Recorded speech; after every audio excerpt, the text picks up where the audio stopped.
Timor-Leste is reinforcing its leadership in global climate diplomacy by hosting a 3-day strategy meeting of the Least Developed Countries Group in Dili. The meeting brings together coordinators and experts to align priorities and prepare joint positions for upcoming international climate negotiations, including SB 64 in Germany and COP31 in Turkey. It's both an honor and a privilege to welcome you to Timor-Leste for this important strategy meeting of the Least Developed Countries Group.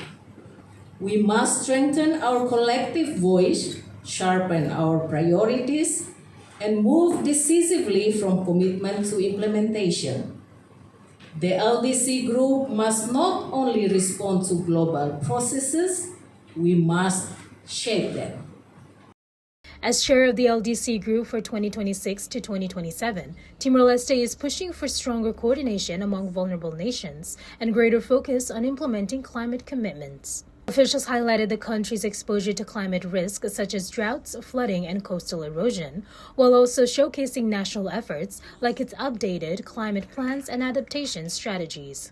Participants are calling for urgent global action to keep the 1.5-degree target within reach, with increased climate financing, technology support, and capacity building. The meeting is expected to produce concrete recommendations and strengthen a unified voice for developing countries ahead of key global negotiations.